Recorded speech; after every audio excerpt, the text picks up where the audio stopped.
नमस्कार, राज्यसभा टीवी में आपका स्वागत है। मैं हूं विशाल दहिया और आप देख रहे हैं हमारा खास कार्यक्रम देश देशांतर। मंगलवार को प्रधानमंत्री नरेंद्र मोदी ने गुजरात के कच्छ में एक हाइब्रिड रिन्यूएबल एनर्जी पार्क की आधारशिला रखी। ये देश का सबसे बड़ा ऐसा पार्क होगा जहां पर सौर ऊर्जा और पवन ऊर्जा दोनों के भंडारण के लिए समुचित व्यवस्था होगी। ऐसा माना जा रहा है कि जो आत्मनिर्भर भारत का सपना है उसमें अक्षय ऊर्जा यानी कि रिन्यूएबल एनर्जी जो है उसकी एक बहुत महत्वपूर्ण भूमिका होने वाली है भविष्य में। और इसी भूमिका पर और बातचीत करेंगे, समझने की कोशिश करेंगे कि किस तरह से ये संभव कर पाएगा आत्मनिर्भर भारत के सपने को और क्या अब तक हम इस पर्टिकुलर डायरेक्शन में अचीव कर चुके हैं। इस सब पर बातचीत करने के लिए हमारे साथ कुछ खास मेहमान आज मौजूद हैं देश देशांतर में। आइए सबसे पहले उनसे आपको मिलवाते हैं। हमारे साथ हैं नीति आयोग से मनोज कुमार उपाध्याय जी। इसके अलावा चिंतन शाह हमारे साथ जुड़ चुके हैं, IRED के निदेशक का तकनीकी निदेशक हैं। सुनील जैन जी हमारे साथ हैं, हीरो फ्यूचर्स एनर्जी लिमिटेड के CEO हैं। आप सबका बहुत बहुत स्वागत है राज्यसभा टेलीविजन में। और मनोज जी, आपसे शुरुआत करना चाहूंगा। आज जिस हाइब्रिड एनर्जी पार्क की आधारशिला रखी है प्रधानमंत्री ने गुजरात में, उसको देश का सबसे बड़ा पार्क बताया जा रहा है इस तरह का, तो कुछ और उसके बारे में बताइए कि किस तरह से कितना फायदा मिलेगा और कितनी गीगावाट एनर्जी वहां से उसका उत्पादन हो पाएगा। प्रधानमंत्री जी ने आज देश का बहुत बड़ा पहला हाइब्रिड पार्क कच्छ में उसका उद्घाटन किया है, जिसकी कैपेसिटी जो है वो 30 गीगावाट है। इसमें पवन ऊर्जा के साथ साथ में सौर ऊर्जा का भी प्रावधान रखा गया है। ये देश का पहला पार्क है जिसमें सौर ऊर्जा और पवन ऊर्जा साथ साथ में लाए जाएंगे। अब तक की देश में सौर ऊर्जा का पार्क बनाया गया था, पवन ऊर्जा का पार्क बनाया गया था और अभी वो टेक्नोलॉजी डेवलप हो रही थी। इसको हम लोग हाइब्रिड टेक्नोलॉजी कहते हैं। इसमें हम लोग दो अलग अलग टेक्नोलॉजी को एक साथ रख करके उनसे हम लोग विद्युत का उत्पादन कर सके और उनको एक साथ जो है ग्रिड पे भेज सके। जी, ये पहला पार्क है। इस तरह से कई और पार्क आने वाले हैं और इससे फायदा ये है कि जो सौर ऊर्जा है वो सुबह के 3 से 4 घंटे हमें मिलती है। उसके बाद हमारे पास उसका कोई ज्यादा कनेक्शन नहीं रहता है। और पवन ऊर्जा जो है वो चूंकि पवन पर आधारित है और वो जो है हमें उसके हवा के जो है दबाव और हवा के गति के साथ मिलती है। जो उसका टरबाइन होती है वो हवा की गति के साथ चलती है। तो ये जो दोनों टेक्नोलॉजी है एक साथ अगर लगाने से हम लोग इसका बेहतर यूज कर पाएंगे, बेहतर इसका जो है अच्छे तरीके से टेक्नोलॉजी का यूज करने से ज्यादा इसमें हम लोग जो है स्वच्छ ऊर्जा ना बना पाएंगे। इसके साथ साथ में जैसे आपने कहा कि इसके क्या और फायदे हैं या क्या इसकी विशेषता ये है कि क्योंकि ये सौर ऊर्जा है और ये पवन ऊर्जा है, इससे हमारे जो कार्बन उत्सर्जन है, जो हमारे कार्बन एमिशंस हैं, वो उसपे काफी जो है वो काफी कम होंगे। और प्लस हम लोग जो है जो हमारे अन्य टेक्नोलॉजी है कोल की या फिर हमारे टेक्नोलॉजी है गैस की, उससे थोड़ा वो टेक्नोलॉजी हमारे पास जो हाई एफिशिएंसी की टेक्नोलॉजी डेवलप हो रही है उसको डेवलप करने में मौका मिलेगा। प्लस एक बात बताना है कि ये सिर्फ और सिर्फ पहला प्रयास नहीं है। इसके लिए प्रधानमंत्री जी के जो है आदेश पर नीति आयोग में एक PLI प्रोडक्शन लिंक इंसेंटिव की स्कीम बनाई गई है, जिसमें डाउन स्ट्रीम में इनके मैन्युफैक्चरिंग के लिए काफी ज्यादा काम किया जा रहा है। उसमें सोलर सेल और सोलर मॉड्यूल के लिए हम लोग सब्सिडी वगैरह भी देने के लिए उसमें प्रावधान है। और चूंकि सोलर और जो हमारे पास विंड एनर्जी है उसको स्टोरेज की एक समस्या है, उस समस्या से हम लोग को फायदा देने के लिए, निजात पाने के लिए हम लोगों ने बैटरी का प्रावधान किया है, उसके लिए भी स्कीम बनाई जा रही है। जी जी बिल्कुल। तो ये जो सौर ऊर्जा है या फिर पवन ऊर्जा है, जिसे अक्षय ऊर्जा भी कह सकते हैं, रिन्यूएबल एनर्जी, जैसा कि प्रधानमंत्री कहते हैं कि ये श्योर, प्योर और सिक्योर सोर्स ऑफ एनर्जी है। मैं चिंतन शाह जी को लाना चाहूँगा यहाँ पर, तकनीकी निदेशक हैं IRED के EDA के। चिंतन जी, एक टेक्निकल एक्सपर्टीज जिसकी बात करें, जो तकनीकी जिसे कहा जाए तौर पर हम अपने आप को किस तरह से मजबूत बना सकते हैं, क्योंकि आने वाले समय में और पिछले कुछ सालों में जो हमने सीखा है और आने वाले समय में जो ज़रूरतें महसूस हो रही हैं सौर ऊर्जा को और बनाने के लिए या पवन ऊर्जा बनाने के लिए, जो टेक्निकल एक्सपर्टीज हमको चाहिए, उस लिहाज से अगर देखें तो इस वक्त कहाँ है हिंदुस्तान, भारत कहाँ खड़ा है? एज फार एज ये रिन्यूएबल एनर्जी की बात होती है तो इंडिया मेरे हिसाब से काफ़ी हद तक ग्लोबल स्टैंडर्ड के साथ ही चल रहा है, ज़्यादा फर्क नहीं है। जो चीज़ मिसिंग थी वो था मैन्युफैक्चरिंग वाला पोर्शन। जो मेरे कलीग ने बताया कि जो डाउनस्ट्रीम मैन्युफैक्चरिंग करनी है, जिसके लिए पीएलआई की स्कीम लाई जा रही है, तो वो मैन्युफैक्चरिंग वाला पोर्शन हैंडल करेगा। और जो टेक्नोलॉजी इंडिया में डिप्लॉय हो रही है वो ग्लोबल स्टैंडर्ड की है। तो जहाँ तक प्रोजेक्ट्स की बात है और टेक्नोलॉजी की बात है, इंडिया में जो है वही यूएस में मिलेंगे आपको, यही यूरोप में मिलेंगे आपको, ज़्यादा अंतर नहीं है। हाउएवर जो हमने सीखा है आफ्टर सो मेनी मेगावाट्स लगाने के बाद, कि मेजर एक्टिविटी अभी चाहिए आपको इम्प्लीमेंटेशन में। और ये जो हाइब्रिड पार्क है वो आपके काफ़ी हद तक इम्प्लीमेंटेशन के प्रॉब्लम सॉल्व करेगा, बिकॉज आपका लैंड एक्वायर्ड है, ट्रांसमिशन लाइन पूरी की पूरी सेंट्रली प्लान्ड होगी। तो it is like a plug in play model, जहाँ पे लोगों को लैंड एलोकेट की जाएगी, ट्रांसमिशन एलोकेट की जाएगी, लोग वहां पे आके प्रोजेक्ट लगाएंगे। तो जो ज्यादातर जो टाइम जाया जाता है लैंड इकट्ठा करने में या ट्रांसमिशन लगाने में, वो प्रॉब्लम काफी हद तक सरकार ने सॉल्व कर दिया ऐसे हाइब्रिड पार्क बना के। और ऐसे जैसे मेरे कलीग ने बताया, ये पहला हाइब्रिड पार्क है और ऐसे बहुत सारे और हाइब्रिड पार्क आने वाले हैं फ्यूचर में, बिकॉज ये इसी से आपकी एक कॉस्ट इकोनॉमिक्स आएगी और आपकी प्रोजेक्ट इकोनॉमिक्स आएगी। जी जी, आपने कॉस्ट इकोनॉमिक्स की बात की और भारत में ही कई चीज़ें बनाने की बात की। हमारे साथ सुनील जैन भी मौजूद हैं, हीरो फ्यूचर एनर्जी लिमिटेड के सीईओ हैं। सुनील जैन जी, एक प्राइवेट इंडस्ट्री के लिहाज से अगर उसके नज़रिए से देखें तो जो निजी निवेशक हैं उनके लिए क्या इंसेंटिव्स हैं इस पर्टिकुलर सेक्टर में इन्वेस्ट करने के लिए? तो अगर आज हम देखें तो पिछले, बहुत दूर की बात नहीं करता, पिछले 18 महीने में देश के अंदर कम से कम नहीं तो $5 बिलियन का इन्वेस्टमेंट इस क्षेत्र में अक्षय ऊर्जा के अंदर आ चुका है। और सबसे बड़ा इंसेंटिव जो एक निवेशक को चाहिए कि भाई उसको एक स्टेबल पॉलिसी मिले और उसको प्रोजेक्ट लगाने में आसानी हो। हमारे माननीय प्रधानमंत्री ने जो आज 30,000 मेगावाट का ये जो पार्क इनॉग्रेट किया है, आपको इसकी साइज की अहमियत बता दूं कि जितने भी हमारे देश में स्टेट्स हैं, 2-3 को छोड़ के सबकी इंस्टॉल्ड कैपेसिटी आज 30,000 मेगावाट से कम है। तो आप ये समझे कि ये पूरा पार्क एक स्टेट के बराबर कैपेसिटी इंस्टॉल्ड है। हाँ, फर्क जरूर इतना है कि ये 80% काम नहीं करता है।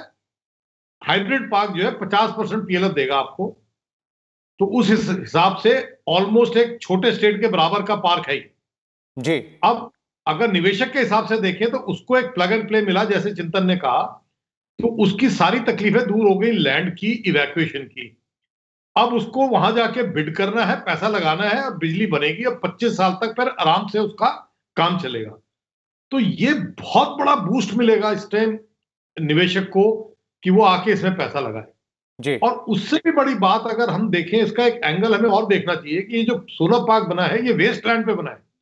आपने अच्छा खेतीबाड़ी वाला लैंड इस्तेमाल नहीं किया है, तो गवर्नमेंट ने वेस्ट लैंड को ठीक करके और उसमें बिलियंस ऑफ डॉलर की इन्वेस्टमेंट ले आएंगे इसके जी। और ये बहुत स्टेबल इन्वेस्टमेंट होगी, क्योंकि मेरे को कोई लैंड की चिंता नहीं करनी है, जो सबसे बड़ी चिंता इस टाइम इंडिया में है जी जी। और बिल्कुल। अगले 10 साल में हमारे हिसाब से $2 ट्रिलियन की इन्वेस्टमेंट चाहिए रिन्यूएबल में। तो मेरे हिसाब से ऐसे अभी हमें 10 पार्क और चाहिए जी। तो इसका मतलब जो जिसे कहा जाए अपॉर्चुनिटीज उनकी कमी नहीं है अगर ये अक्षय ऊर्जा के क्षेत्र की बात करें तो। मनोज, मैं आपको एक बार फिर से लाना चाहूँगा, अगर आज की तारीख में देखें तो भारत का जो कुल ऊर्जा उत्पादन है, जो क्षमता है, उसमें से लगभग 36% अक्षय ऊर्जा की हिस्सेदारी है और जो टारगेट बताया जा रहा है वो बताया जा रहा है कि 2030 तक इसे लगभग 40% तक लेके जाना है और 2035 तक इसे लगभग 60% तक लेके जाना है। तो क्या हम जो ये टाइम लाइन है उसके हिसाब से क्या हम चल रहे हैं इस वक्त? जी, आपको बताना चाहूंगा कि जो 40% की जो भागीदारी है वो तो अक्षय ऊर्जा में अभी ही प्राप्त कर ली गई है। और अगर आप हमारा एनडीसी का टारगेट देखें, जो हमारे डिफरेंट इमिशन कमिटमेंट हैं, डिफरेंट इंटरनेशनल फोरम पे हम लोगों ने भारत देश का कमिटमेंट किया, वो तो ऑलरेडी इसी साल ही उसको पूरा कर लिया गया है जी। 2030 तक जो नीति आयोग के माध्यम से हम लोग एक एनर्जी विजन बना रहे हैं 2035 तक का, उसमें हम लोग देख रहे हैं कि 50% से 60% तक जो है सौर ऊर्जा और अक्षय ऊर्जा की भागीदारी होनी चाहिए और होगी। और जो प्रधानमंत्री जी ने एक जो है लक्ष्य रखा था और जिसपे सभी लोग काम कर रहे हैं, सारे मंत्रालय काम कर रहे हैं, 450 गीगावाट का अक्षय ऊर्जा का, वो 2030 तक का है। तो अगर उस लक्ष्य को देखा जाए तो अपने आप में ही जो पूरा टोटल हमारा जो एनर्जी जो कैपेसिटी होगी उसमें 8-8.5 गीगावाट होगी, उसमें से वो 50% अपने आप में ही। तो जो हमारा जो अक्षय ऊर्जा के क्षेत्र में जिस तरह से हम लोग आगे बढ़ रहे हैं और जिस तरह से प्रधानमंत्री जी का निर्देश है, जिस तरह से उनकी जो है वो काम कर रहे हैं, उस तरह से हम लोग 50% से ऊपर 2030 तक जाएंगे और ये लगभग 7% टोटल जो है एनर्जी बास्केट में हमारा कंट्रीब्यूशन होगा। उसके लिए नीति आयोग काफी ज्यादा काम कर रहा है। हम लोगों ने अभी एक प्रोडक्शन लिंक इंसेंटिव स्कीम एक बनाई है, जिसमें स्टोरेज की जरूरत बहुत जरूरी है, क्योंकि अगर हम इतनी बड़ी ऊर्जा लेकर के आ रहे हैं 60% ग्रिड पर, तो उसको बैलेंस कैसे किया जाए। प्लस साथ साथ में पंप स्टोरेज के लिए भी काम काफी किया जा रहा है। और अभी आपने देखा होगा कि पंप स्टोरेज और बैटरी के साथ में टेंडर हुआ था, जिसे ने किया था, सबसे कम उसका टैरिफ कोट हुआ है। और उसके साथ साथ में बैटरी का जो मैन्युफैक्चरिंग है डोमेस्टिक नहीं है, वो बाहर से लाना पड़ता है, जिसका काफी ज्यादा दाम है, बहुत इम्पोर्ट करना पड़ेगा अगर हम लोग इस तरह से जो है उस पर काम नहीं करेंगे। तो उस PLI स्कीम में पहला हमारा बैटरी पे ही फोकस है और उसके लिए काफी ज्यादा नीति काम कर रहा है सारे मंत्रालयों साथ मिलकर के। तो जो ये लक्ष्य है वो लक्ष्य तो हम लोगों ने पहले ही प्राप्त कर लिया है, पर हम इससे काफी ज्यादा आगे जा रहे हैं। और शायद जैसे सर ने बताया कि हम लोग अन्य कंट्रियों या अन्य देशों की तुलना में बराबर, मैं कहता हूँ बराबर नहीं, उससे आगे भी आ रहे हैं। और ये पहला एक्सपीरियंस होगा जहाँ पर अगर हम 50% से ऊपर जाते हैं तो शायद हम जर्मनी या फ्रांस या जर्मनी का जो पहले शुरुआत में उनका जो है उनका ऊर्जा का जो अच्छा ऊर्जा शेयर था एनर्जी में, उससे बराबर है, उससे आगे निकल। जी जी बिल्कुल। चिंतन जी, अगर इस टारगेट की बात करें और जिस तरह मनोज जी बता रहे थे कि जो 2035 का जो टारगेट है, अगर उसकी तरफ देखें, जो 60% तक का जो टारगेट अचीव करना है और उसके लिए अलग अलग नीतियों की बात करें, क्योंकि आप जिस संगठन से जुड़े हुए हैं, जिस ऑर्गेनाइजेशन से, वो अलग अलग जो स्टेक होल्डर्स हैं इस अक्षय ऊर्जा के क्षेत्र में, उनके साथ जुड़ा हुआ है, तो क्या कुछ करने की ज़रूरत और है? और किस तरह की नीतियां, जैसे कि एक मनोज जी ने बताई कि PLI प्रोडक्शन लिंक्ड इंसेंटिव की एक नीति है, उसके अलावा क्या और किसी तरह की नीतियां, कुछ और जिसे कहा जाता है लास्ट माइल पुश, उसकी ज़रूरत पड़ेगी? नहीं, PLI तो ऐसा जैसे बताया मनोज जी ने कि it's a very welcome initiative, जिससे मैन्युफैक्चरिंग को बूस्ट मिलेगी और डाउनस्ट्रीम मैन्युफैक्चरिंग स्टार्ट होगी। ये तो ऑलरेडी सरकार ने एग्री कर दिया है, इंडस्ट्री ने उसको एक्सेप्ट भी किया हुआ है। ये एक तो स्टार्टिंग स्टेप है। बट जब हम बिजली की बात, ऊर्जा की बात करते हैं, तो ऊर्जा बिजली के बियॉन्ड भी होती है। तो फार्म बायो एनर्जी एक और विषय है जिसपे काफी काम किया जा रहा है, जिसमें कंप्रेस बायोगैस, बायो इथेनॉल, उस पर भी काम होता है, जहाँ पे फार्मर्स को स्ट्रेट अवे बेनिफिट मिलता है। जो बायो एनर्जी सेगमेंट है वो भी काफी हद तक पुश किया जा रहा है, हम भी कर रहे हैं उसमें काम। सोलर और विंड ये जो है ये प्राइम मूवर बनने वाले हैं, बट उसके अलावा और भी चीजें हैं। हाइड्रो भी है, हाइड्रो थोड़ा अभी शायद और पुश देने की जरूरत है और सरकार दे भी रही है, कुछ स्टेट्स भी दे रही है। और बायो एनर्जी, ये चार चीज जो है, चार नींव है, ये करके मेरे हिसाब से इंडिया 100% बिजली, छोड़ो बिजली की बात ही नहीं करूँ, ऊर्जा की बात करते हैं, एनर्जी की बात करते हैं, 100% रिन्यूएबल्स पे जा सकती है। और काफी कंट्रीज, ग्लोबल कंट्रीज हैं, डेवलप्ड कंट्रीज हैं, कुछ कुछ कंट्रीज ने टारगेट भी रखा हुआ है कि 100% रिन्यूएबल, टोटली कार्बन न्यूट्रल, और हम उसी पाथ की तरफ आगे बढ़ रहे हैं।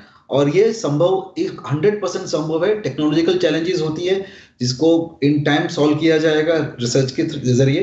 इम्प्लीमेंटेशन चैलेंजेस होती है, जैसे हाइब्रिड पार्क एक वन ऑप्शन है इम्प्लीमेंटेशन का, और बाकी फाइनेंशियल अरेंजमेंट्स, बिकॉज जब ये प्रोजेक्ट्स जो होते हैं कई बार कॉस्ट हैवी हो जाते हैं स्टार्टिंग में, पर उसको ढंग की फाइनेंसिंग मिल जाए तो ओवरऑल कॉस्ट कॉम्पिटिटिव बन जाते हैं उसकी लाइफ साइकिल एनालिसिस में। तो ये हमें हर पहलू पे काम करना है, ना कि सिर्फ एक लेवल पे, but in all ecosystem needs to be created. और ये क्रिएट किया जा सकता है हमारी कंट्री में, ये हर चीज संभव है, हर चीज अवेलेबल भी है, बस इसको जोड़ना है पॉलिसी के जरिए और स्टेट्स के जरिए। It has to be a unified approach, और हर संस्था, हर स्टेक होल्डर अपना काम करेगी तो ये 100% संभव है। जी जी, सुनील जैन जी, जो कॉस्ट कम्पिटिटिवनेस और कॉस्ट इफेक्टिवनेस की बात कर रहे हैं चिंतन जी, तो एक प्राइवेट निवेशक के नज़रिए से देखें, क्योंकि आप खुद आपकी कंपनी ग्रीन एनर्जी इनिशिएटिव्स में शामिल है, क्या कुछ और करने की क्या आवश्यकता है, या हम उस स्तर पर पहुंच चुके हैं जहां से अब सिर्फ हमें इसको अपस्केल करना है, स्केलेबल बनाना है? अगर आप देखेंगे तो अभी कुछ 10 दिन पहले ही एक ऑक्शन हुई थी सौर ऊर्जा की, और उसमें भारत में 2 रुपए का टैरिफ आया। वो टैरिफ थर्मल पावर के वेरिएबल कॉस्ट से भी नीचे है। तो जहां तक पावर सस्ता होने का सवाल है, वो तभी होगा जब आपकी कॉस्ट भी सस्ती है, नहीं तो सस्ता नहीं होगा। तो भारत ने कुछ हद तक अचीव कर लिया है वो। जो अभी मेरे फेलो कलीग ने बताया, हमारे को जरूरत है आत्मनिर्भरता प्रोडक्शन के अंदर, और प्रोडक्शन से जो प्रोडक्शन होनी है उसको सस्ता करना है, और वो सस्ता होगा टेक्नोलॉजी से, नई नई टेक्नोलॉजी लाके, और बैटरी को साथ लाएंगे अगर, और वो अगर हम सस्ता कर दें, अगर बैटरी के साथ 3 रुपए की बिजली आ गई तो थर्मल पावर बंद हो जाएगी, और जो हम बात कर रहे हैं 2050 तक 100% रिन्यूएबल की, वो अचीव हो जाएगा। जी, जहां तक भारत का सवाल है, भारत ने जो प्रोजेक्ट की ईपीसी होती है, जो अगर आज हम कहें कि मॉड्यूल चाइना से आ भी रहे थे, पर जो बैलेंस 40% की कॉस्ट है, वो भारत इस टाइम नंबर 1 पे है वर्ल्ड में, सबसे ज्यादा कम कॉस्ट है। हमने वैल्यू इंजीनियरिंग करके, नए डिजाइन करके उस कॉस्ट को नीचे कर लिया। तो जितने भी भारत के कंस्ट्रक्शन प्लेयर्स हैं, वो देखेंगे तो बाहर मिडल ईस्ट वगैरह में, साउथ अमेरिका वगैरह में सब वही जा रहे हैं।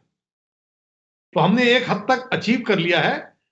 बस एक ही और जगह एरिया है जहां पे अगर हमारे इंटरेस्ट रेट जो है थोड़े कम हो जाएंगे, तो मेरा ख्याल से भारत को बीट करना मुश्किल होगा। आज हम जिस कॉस्ट पे हैं, हमारे इंटरेस्ट रेट सबसे हाईएस्ट है दुनिया में, उसके बावजूद भी हम 2 रुपए पे आ गए। जी जी, तो वो एक एरिया है तो मेरे ख्याल से धीरे धीरे चल रहा है, और जी अगले 5 साल में हम सोचते हैं कि इंटरेस्ट रेट पे भी हम लोग काबू पा लेंगे। अगर वो हो गया तो इसके हम पीछे मुड़ के नहीं देखेंगे, वील बी नंबर 1। जी, चिंतन जी, क्या आप सहमत हैं इन दो बातों पर? एक तो जो इंटरेस्ट रेट की बात की उन्होंने सुनील जी ने, और दूसरा टेक्निकल एक्सपर्टीज, उसमें और थोड़ा सा काम करने की जरूरत है। इंटरेस्ट रेट तो क्या है कि मार्केट नॉर्म्स के हिसाब से चलता है। इंडिया में आज की तारीख में इंटरेस्ट रेट सबसे कम हुआ है लास्ट 3 साल में। हाँ, जो सुनील जी शायद बात कर रहे हैं वो ग्लोबल पैरिटी की बात कर रहे हैं। इंडिया में आज की तारीख में इंटरेस्ट रेट कम हो चुका है काफी हद तक, और ये शायद अगले 1-2 साल तक स्टेबलाइज रहेगा। But more important, more than the interest rate, because interest rate तो चेंज होता जाएगा, वो डिमांड सप्लाई का अधीन है। और ज्यादा इंपॉर्टेंट ये है कि टेक्नोलॉजी इंप्रूवमेंट्स कंटिन्यूस होनी चाहिए, और ये हो रही है आज की तारीख में, और ये अगले 10 साल तक होती रहेगी। ये फैक्ट है। हमारे लिए टेक्नोलॉजी जो इंप्रूवमेंट हो रही है, ये ग्लोबल लेवल पे हो रही है। तो we have to get the best practices जो मैन्युफैक्चरर्स लेके आएंगे, रिसर्च साइंटिस्ट लेके आएंगे। बट जैसे इन्होंने बताया, ज्यादा इंपॉर्टेंट ये है कि हम इम्प्लीमेंटेशन में जो वैल्यू इंजीनियरिंग कर रहे हैं वो कंटिन्यूटी होनी चाहिए। इसके 2 रीजन है। टेक्नोलॉजी सबको मिलेगी ग्लोबली, मगर वैल्यू इंजीनियरिंग शायद इंडिया के पास ही होगी इतने पैमानों की, और यही वैल्यू इंजीनियरिंग हम शायद बाकी कंट्रीज को दे पाएंगे। हम, क्योंकि हम सीख रहे हैं, हम इंप्लीमेंट कर रहे हैं, और पूरी ग्लोबल कम्युनिटी भी सोलर या विंड पावर या रिन्यूएबल्स अपनाना चाहती है। अगर जिस स्केल पे हम काम कर रहे हैं, जिस इकोनॉमिक्स पे काम कर रहे हैं, वो एज ए सुपर पावर, ये हमारा शायद एक मॉरल ड्यूटी रहता है कि बाकी कंट्रीज को भी बताएं इस तरह से मार्केट क्रिएट किया जा सकती है, इस तरह से वैल्यू इंजीनियरिंग क्रिएट की जा सकती है।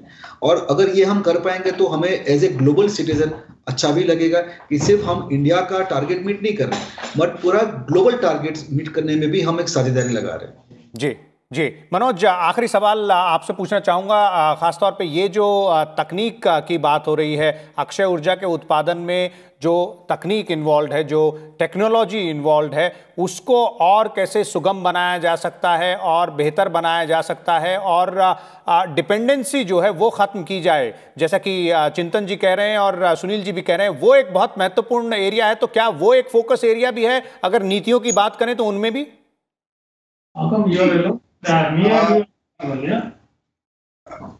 बिल्कुल वो एक एरिया है और उस पर नीति आयोग बहुत गंभीरता से कार्य कर रहा है। हम लोगों ने क्लीन एनर्जी टेक्नोलॉजी के लिए कुछ फंड वर्ल्ड बैंक से उनके टेक्निकल असिस्टेंट में लेने का प्रयास किया है। उसके अंदर में कुछ कंसोर्शियम्स फॉर्म हुए हैं, जिसमें IIT मुंबई लीड कर रहा है। IIT मुंबई के अध्यक्षता में कम से कम 25 से 30 रिसर्च इंस्टीट्यूट और हमारा department of science and technology से मिलकर के हम लोग उस पर काफी काम कर रहे हैं। जैसे हमारे जो है कॉलीग्स ने कहा कि रिसर्च और टेक्नोलॉजी तो एक एवर एवोल्यूशन वाली बात है, इसमें हमें लगातार काम करना पड़ेगा। और जो स्कीम अभी तक हम लोग बनाते रहे, जो पॉलिसी बनाते रहे, उसमें कहीं ना कहीं एक अभाव रहा जहाँ पर उसके लिए अलग से फंड एलोकेट नहीं कर रहे। अभी जो हम लोग बैटरी पे मैन्युफैक्चरिंग पॉलिसी ला रहे हैं, उसके अंदर में निश टेक्नोलॉजी के लिए अलग से ही एक प्रावधान रखा गया है कि अगर कोई भी आदमी एक नई टेक्नोलॉजी लेकर के आता है, चाहे वो कमर्शियल स्टेज पे ना भी हो, तो कैसे उसको सपोर्ट करेंगे।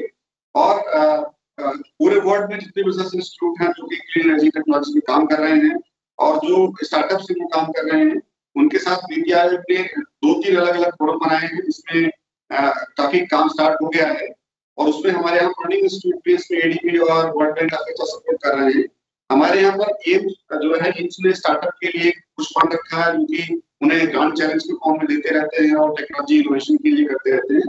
पर इसके बियॉन्ड भी बहुत कुछ करने की जरूरत है। जी, तो ये थी अक्षय ऊर्जा की बात, खासतौर पर जिस तरह से अक्षय ऊर्जा का जो उत्पादन है उसमें बढ़ोतरी हो रही है और उसका क्या असर पड़ रहा है भारत के विकास पर, भारत की प्रगति पर, और वो पहलू अक्षय ऊर्जा के उत्पादन के जहां पर और थोड़ा सा ध्यान देने की ज़रूरत है। और जिस तरह हमारे मेहमान कह रहे थे कि अगर अक्षय ऊर्जा के उत्पादन में इस्तेमाल होने वाली तकनीक पर और ध्यान जिस तरह से हम दे रहे हैं, अगर उसी गति से काम चलता रहा तो वो दिन दूर नहीं है जब न केवल 60% बल्कि लगभग 100% अक्षय ऊर्जा हमारा जो ऊर्जा जो हम इस्तेमाल करते हैं उसका स्रोत होगा। हम एक बार फिर हाजिर होंगे कल एक नए टॉपिक और कुछ नए मेहमान के साथ। तब तक देखते रहिए राज्यसभा टेलीविजन।